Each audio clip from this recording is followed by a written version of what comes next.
Chapter 15. Transition to Turbo-Propeller-Powered Airplanes. Introduction. The turbo-propeller-powered airplane flies and handles just like any other airplane of comparable size and weight, since the aerodynamics are the same. The major differences between flying a turboprop and other non-turbine-powered airplanes are found in the handling of the airplane's power plant and its associated systems, which are unique to gas turbine engines. The turbo-propeller-powered airplane also has the advantage of being equipped with a constant speed, full feathering and reversing propeller, something normally not found on piston-powered airplanes. Gas turbine engine. Both piston reciprocating engines and gas turbine engines are internal combustion engines. They have a similar cycle of operation that consists of induction, compression, combustion, expansion, and exhaust. In a piston engine, each of these events is a separate, distinct occurrence in each cylinder. Also, in a piston engine, an ignition event occurs during each cycle in each cylinder. Unlike reciprocating engines, in gas turbine engines, these phases of power occur simultaneously and continuously instead of successively, one cycle at a time. Additionally, ignition occurs during the starting cycle and is continuous thereafter. The basic gas turbine engine contains 4 sections: intake, compression, combustion, and exhaust. To start a gas turbine engine, the compressor section is normally rotated by an electric starter. As compressor revolutions per minute (RPM) increase, air flowing through the inlet is compressed to a high pressure, delivered to the combustion section, and ignited.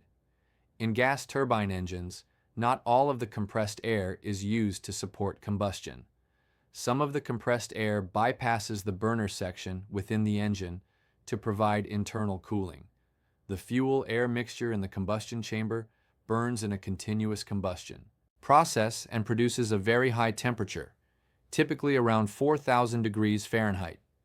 When this hot air mixes with bypass air, the temperature of the mixed air mass drops to 1,600 to 2,400 degrees Fahrenheit. The mixture of hot air and gases expands and passes through the turbine blades, forcing the turbine section to rotate. The turbine drives the compressor section by means of a direct shaft, a concentric shaft, or a combination of both. After powering the turbine section, the combustion gases and bypass air flow out of the engine through the exhaust. Once the hot gases from the burner section provide sufficient power to maintain engine operation through the turbine, the starter is de-energized and the starting sequence ends. Combustion continues until the engine is shut down by cutting off the fuel supply. Note: because compression produces heat and pressure, some pneumatic aircraft systems tap into the source of hot compressed air from the engine compressor bleed air and use it for engine anti-ice, airfoil anti-ice, aircraft pressurization, and other ancillary systems after further conditioning its internal pressure and temperature. Turboprop engines. The turbojet engine discussed in more detail in the Transition to Jet-Powered Airplanes chapter excels the reciprocating engine in top speed and altitude performance. On the other hand, the turbojet engine has limited takeoff and initial climb performance when compared to its overall performance. In the matter of takeoff and initial climb performance, the reciprocating engine with a constant speed propeller produces maximum thrust on takeoff. Turbojet engines are most efficient at high speeds and high altitudes, while propellers are most efficient at slow and medium speeds less than 400 miles per hour mph. Propellers also improve takeoff and climb performance. The development of the turboprop engine was an attempt to combine the best characteristics of both the turbojet and propeller-driven reciprocating engine. The turboprop engine offers several advantages over other types of engines, such as 1. Lightweight. 2. Mechanical reliability due to relatively few moving parts. 3. Simplicity of operation. 4. Minimum vibration. 5. High power per unit of weight. 6. Use of propeller for takeoff and landing. Turboprop engines are most efficient at speeds between 250 and 400 mph and altitudes between 18,000 and 30,000 feet. They also perform well at the slow speeds required for takeoff and landing and are fuel efficient. The minimum specific fuel consumption of the turboprop engine is normally available in the altitude range of 25,000 feet up to the tropopause. The power output of a piston engine is measured in horsepower and is determined primarily by RPM and manifold pressure.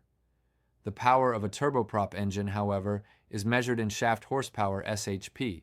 Shaft horsepower is determined by the RPM and the torque twisting moment applied to the propeller shaft. Since turboprop engines are gas turbine engines, some jet thrust is produced by exhaust leaving the engine.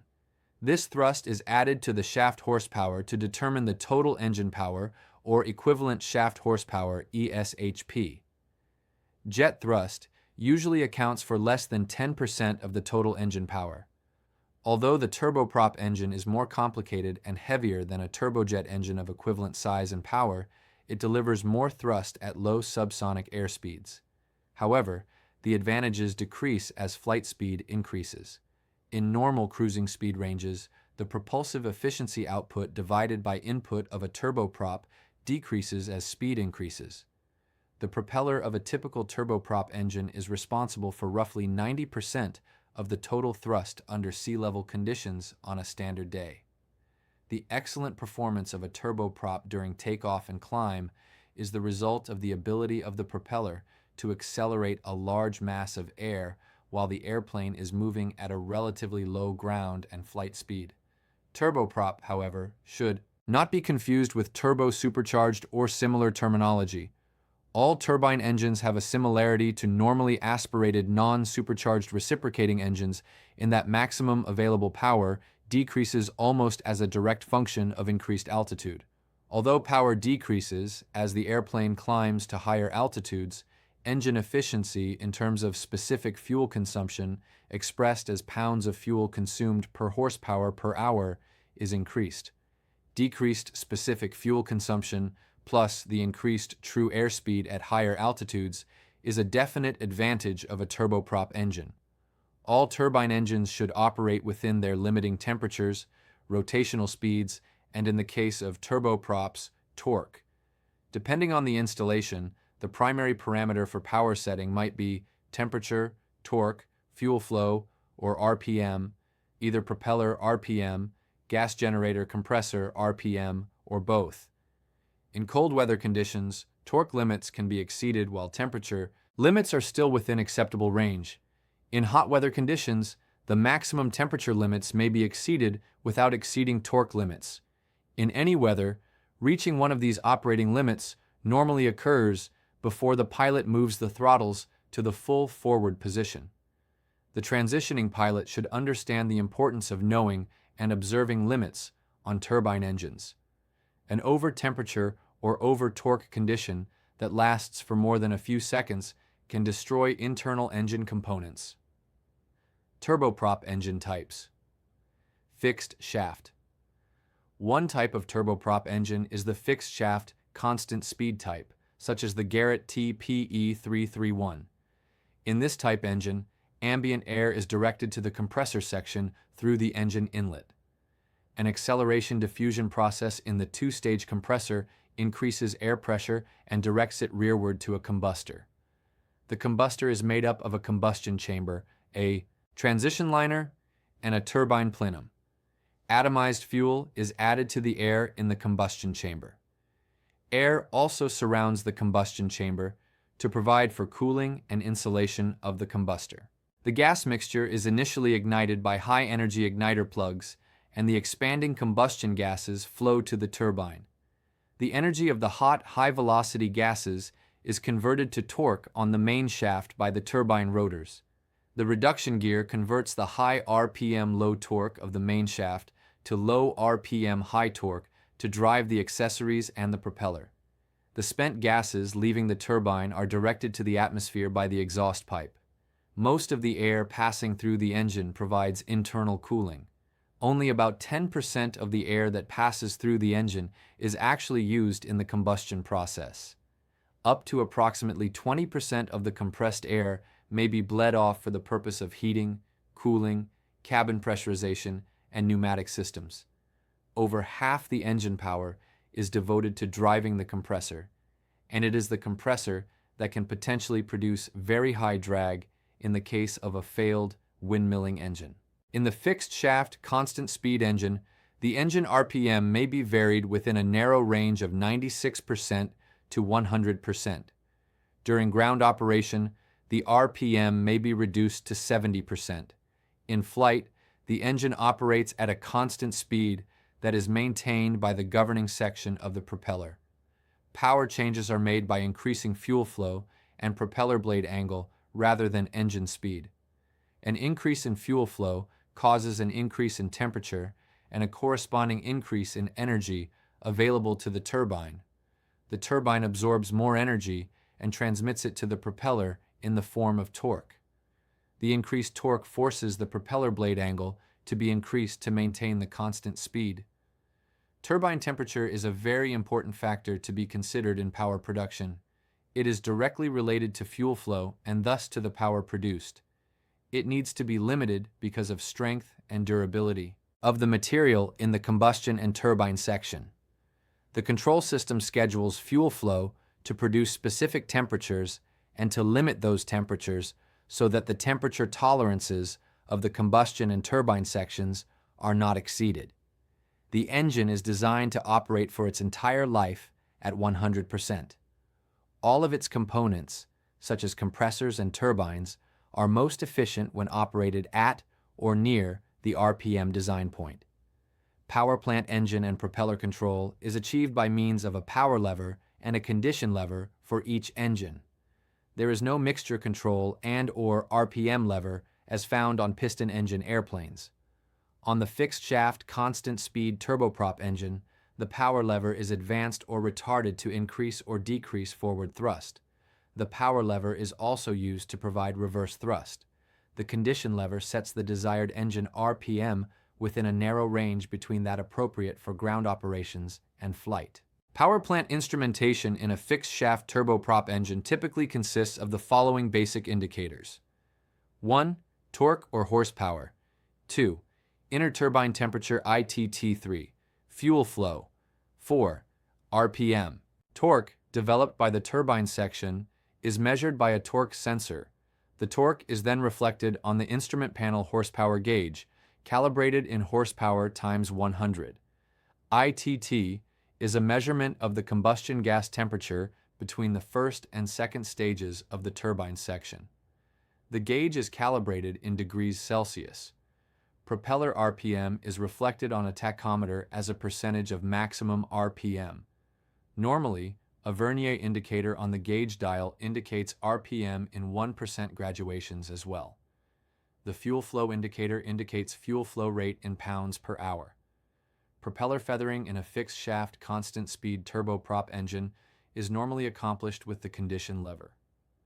An engine failure in this type engine, however, results in a serious drag condition due to the large power requirements of the compressor being absorbed by the propeller. This could create a serious airplane control problem in twin-engine airplanes unless the failure is recognized immediately and the affected propeller feathered.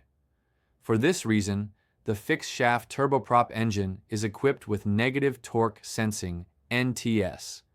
NTS is a condition wherein propeller torque drives the engine, and the propeller is automatically driven to high pitch to reduce drag. The function of the negative torque sensing system is to limit the torque the engine can extract from the propeller during windmilling and thereby prevent large drag forces on the airplane. The NTS system causes a movement of the propeller blades automatically toward their feathered position should the engine suddenly lose power while in flight. The NTS system is an emergency backup system in the event of sudden engine failure. It is not a substitution for the feathering device controlled by the condition lever. Split-shaft free turbine engine. In a free power turbine engine, such as the Pratt & Whitney PT6 engine, the propeller is driven by a separate turbine through reduction gearing. The propeller is not on the same shaft as the basic engine turbine and compressor. Unlike the fixed shaft engine, in the split shaft engine the propeller can be feathered in flight or on the ground with the basic engine still running. The free power turbine design allows the pilot to select a desired propeller governing RPM, regardless of basic engine RPM. A typical free power turbine engine has two independent counter-rotating turbines. One turbine drives the compressor, while the other drives the propeller through a reduction gearbox. The compressor in the basic engine consists of three axial flow compressor stages combined with a single centrifugal compressor stage. The axial and centrifugal stages are assembled on the same shaft and operate as a single unit. Inlet air enters the engine via a circular plenum near the rear of the engine and flows forward through the successive compressor stages. The flow is directed outward by the centrifugal compressor stage through radial diffusers before entering the combustion chamber, where the flow direction is actually reversed. The gases produced by combustion are once again reversed to expand forward through each turbine stage. After leaving the turbines, the gases are collected in a peripheral exhaust scroll and are discharged to the atmosphere through two exhaust ports near the front of the engine. A pneumatic fuel control system schedules fuel flow to maintain the power set by the gas generator power lever. Except in the beta range, propeller speed within the governing range remains constant at any selected propeller control lever position through the action of a propeller governor. The accessory drive at the aft end of the engine provides power to drive fuel pumps, fuel control, oil pumps, a starter generator, and a tachometer transmitter. At this point, the speed of the drive N1 is the true speed of the compressor side of the engine, approximately 37,500 RPM. Power plant engine and propeller operation is achieved by three sets of controls for each engine: the power lever, propeller lever, and condition lever. The power lever serves to control engine power in the range from idle through takeoff power. Forward or aft motion of the power lever increases or decreases gas generator RPM N1 and thereby increases or decreases engine power. The propeller lever is operated conventionally and controls the constant speed propellers through the primary governor. The propeller RPM range is normally from 1,500 to 1,900. The condition lever controls the flow of fuel to the engine.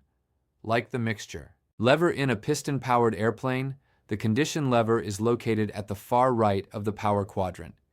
But the condition lever on a turboprop engine is really just an on-off valve for delivering fuel.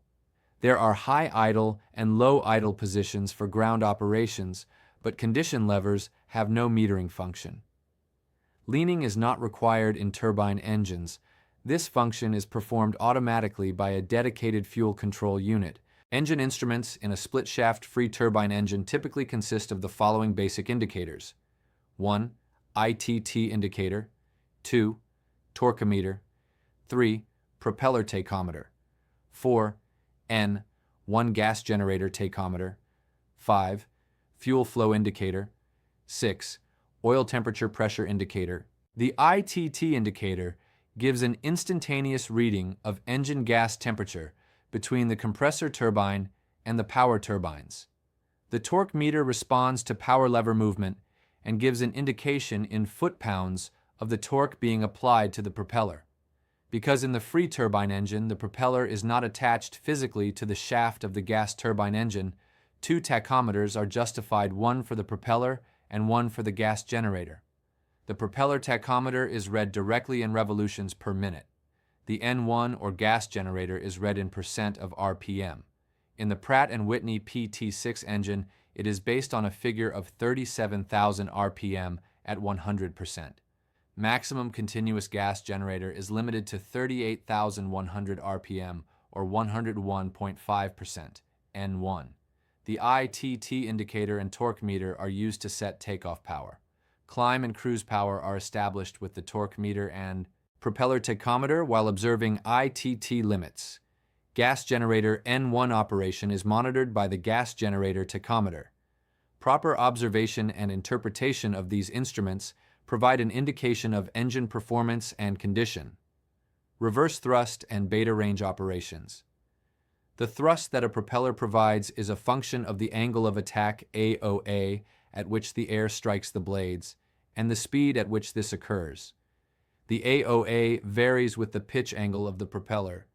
Forward pitch produces forward thrust, higher pitch angles being required at higher airplane speeds. So-called flat pitch, shown in Figure 15.8b, is the blade position offering minimum resistance to rotation and no net thrust for moving the airplane.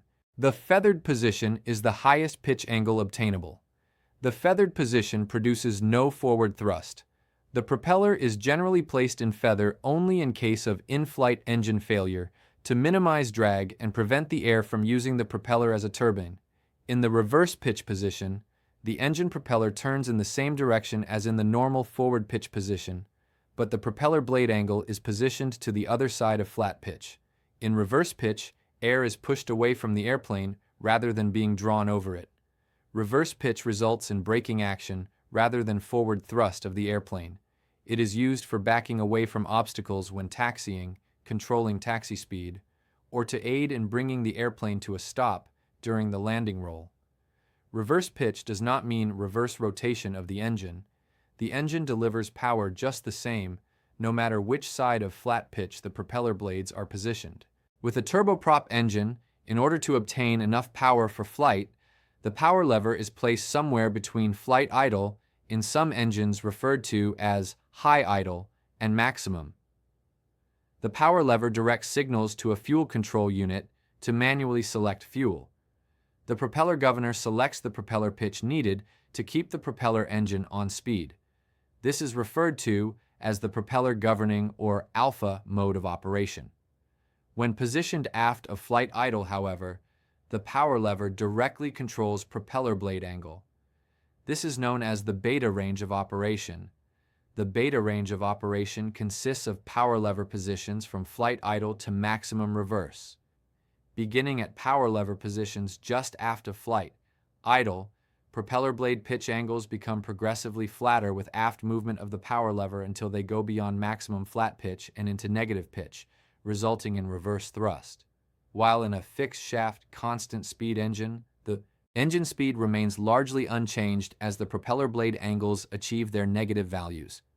On the split shaft PT6 engine, as the negative 5-degree position is reached, further aft movement of the power lever also results in a progressive increase in engine N1 RPM until a maximum value of about negative 11 degree of blade angle and 85% N1 are achieved. Operating in the beta range and/or with reverse thrust requires specific techniques and procedures depending on the particular airplane make and model. Specific engine parameters and limitations for operations within this area should be adhered to. It is essential that a pilot transitioning to turboprop airplanes becomes knowledgeable and proficient in these areas, which are unique to turbine engine-powered airplanes. Turboprop airplane electrical systems. The typical turboprop airplane electrical system is a 28-volt direct current DC system, which receives power from one or more batteries and a starter generator for each engine. The batteries are either lead-acid, nickel-cadmium, or lithium-ion. When battery voltage is low, its ability to turn the compressor for engine start is greatly diminished, and the possibility of engine damage due to a hot start increases. Therefore, it is essential to check the battery's condition before every engine start. The different battery types have different operating characteristics depending on the specific aircraft installation and operational environment. The DC generators used in turboprop airplanes double as starter motors and are called starter generators. The starter generator uses electrical power to produce mechanical torque to start the engine and then uses the engine's mechanical torque to produce electrical power after the engine is running. Some of the DC power produced is changed to 28-volt 400-cycle alternating current AC power for certain avionic, lighting, and indicator synchronization functions. This is accomplished by an electrical component called an inverter. The distribution of DC and AC power throughout the system is accomplished through the use of power distribution buses.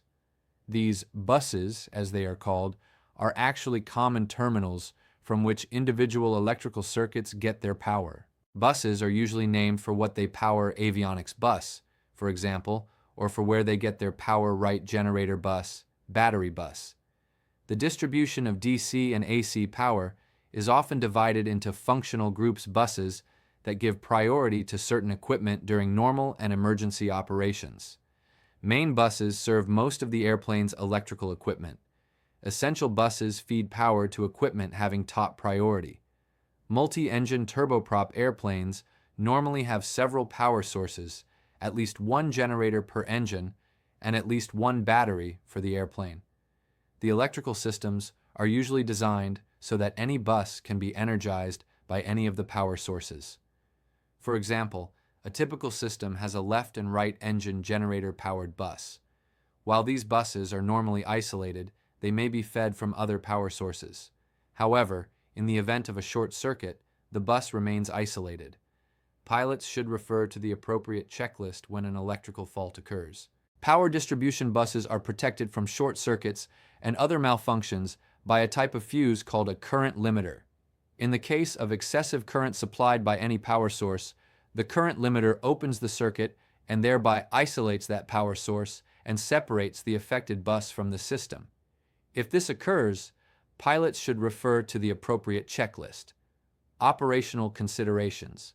As previously stated, a turboprop airplane flies just like any other piston-engine airplane of comparable size and weight. It is the operation of the engines and airplane systems that makes the turboprop airplane different from its piston-engine counterpart. Pilot errors in engine and/or systems operation are common causes of aircraft damage or loss of aircraft control. There are two engine-related issues that should be considered when a pilot transitions to turboprop operations. The first issue concerns the split-shaft free turbine engine, where power output lags for several seconds when the pilot moves the power lever from flight idle to a high power setting. This delay may surprise a pilot who has only flown airplanes with a piston engine or a fixed-shaft turboprop. Certain operations, such as firefighting and agricultural application, require maneuvering close to the ground while operating at or near flight idle. Although smooth power applications are still the rule, the pilot should be aware that a greater physical movement of the power levers is required as compared to throttle movement in a piston engine. The pilot should understand the lag and anticipate and lead the power changes more than in the past, and should keep in mind that the last 30% of engine RPM represents the majority of the engine thrust. Below that setting, the application of power has very little effect. A second consideration for transitioning pilots concerns turbine engine heat sensitivity. A turbine engine cannot tolerate an over-temperature condition for more than a very seconds without experiencing serious damage. Engine temperatures get hotter during starting than at any other time. Thus, turbine engines have minimum rotational speeds for introducing fuel into the combustion chambers during startup. Vigilant monitoring of temperature and acceleration on the part of the pilot remain crucial until the engine is running at a stable speed. Successful engine starting depends on assuring the correct minimum battery voltage before initiating start or employing a ground power unit (GPU) of adequate output. After fuel is introduced to the combustion chamber during the start sequence, light off and its associated heat rise occur very quickly. Engine temperatures may approach the maximum in a matter of 2 or 3 seconds before the engine stabilizes and temperatures fall into the normal operating range.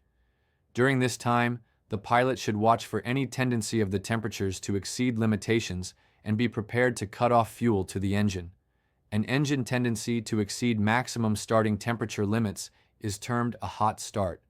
The temperature rise may be preceded by unusually high initial fuel flow, which may be the first indication the pilot has that the engine start is not proceeding normally.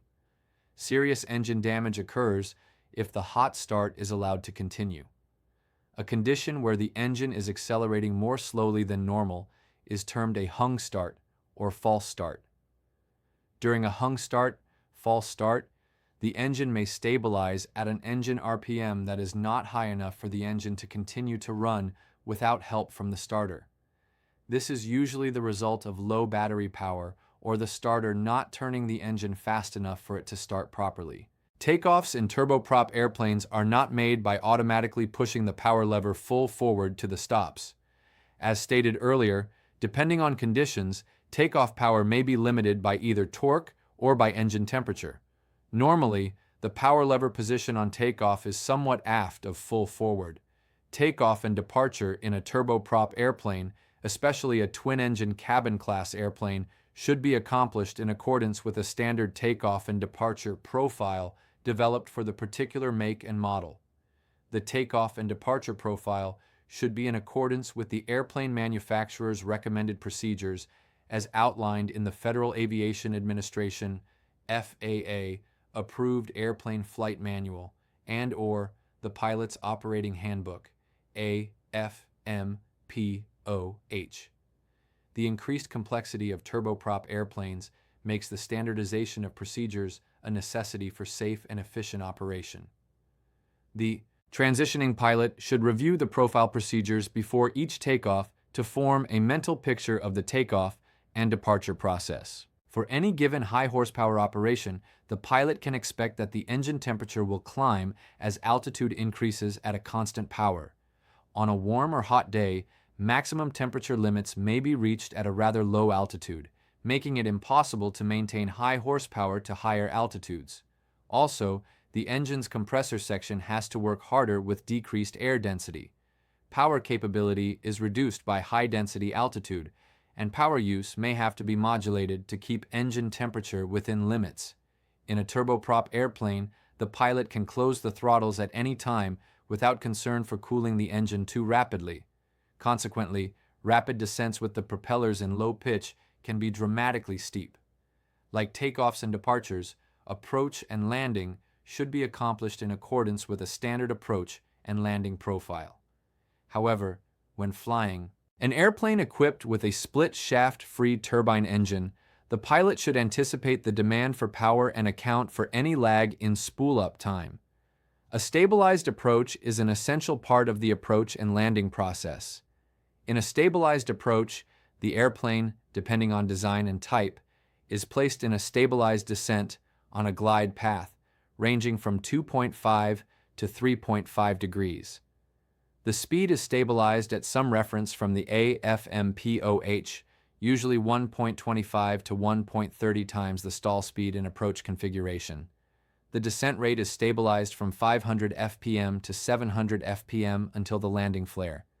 Landing some turboprop airplanes as well as some piston twins can result in a hard, premature touchdown if the engines are idled too soon. This is because large propellers spinning rapidly in low pitch create considerable drag. In such airplanes, it may be preferable to maintain power throughout the landing flare and touchdown.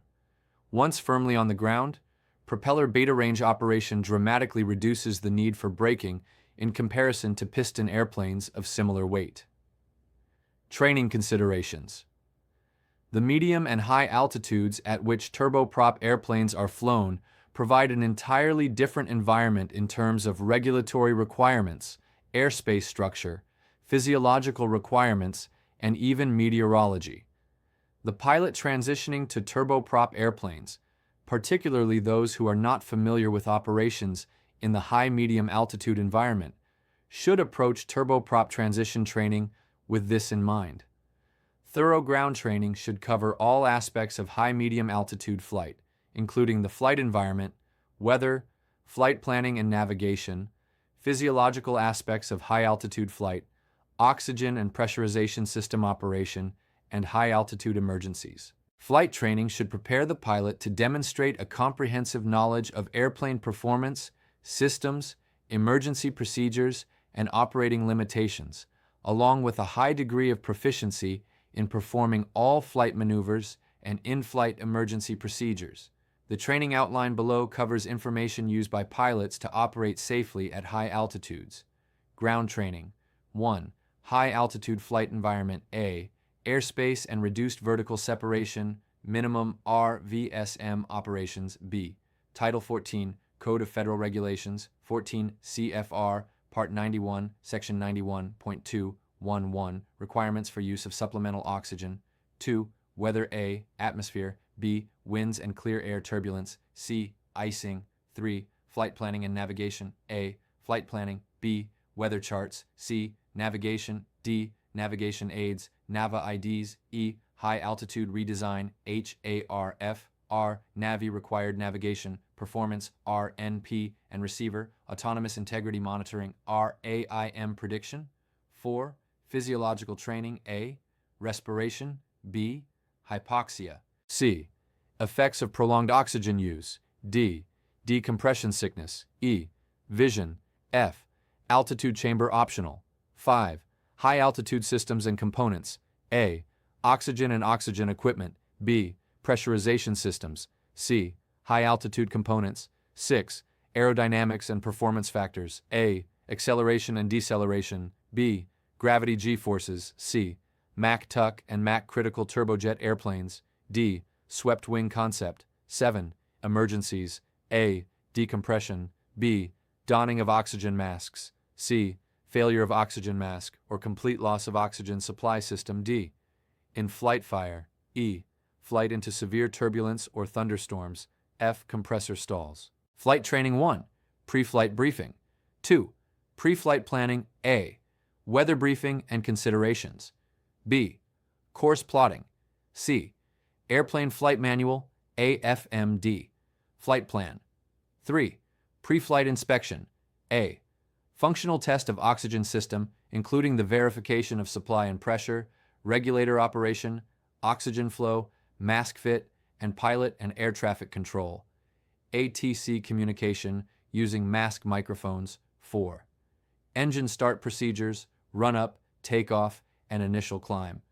5. Climb to high altitude and normal cruise operations. While operating above 25,000 feet, mean sea level, MSL 6.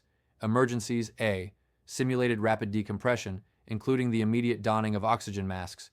B. Emergency descent. 7. Planned descents. 8. Shutdown procedures. 9. Post-flight discussion. Chapter summary. Transitioning from a non-turbo propeller airplane to a turbo-propeller-powered airplane is discussed in this chapter.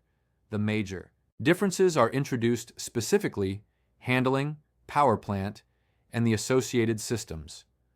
Turbo-propeller electrical systems and operational considerations are explained to include starting procedures and high-temperature considerations. Training considerations are also discussed, and a sample training syllabus is given to show the topics that a pilot should become proficient in when transitioning to a turbo-propeller-powered airplane. Hope you enjoyed this chapter of the Airplane Flying Handbook. Subscribe to Flying for Hours for more free pilot training. Happy flying!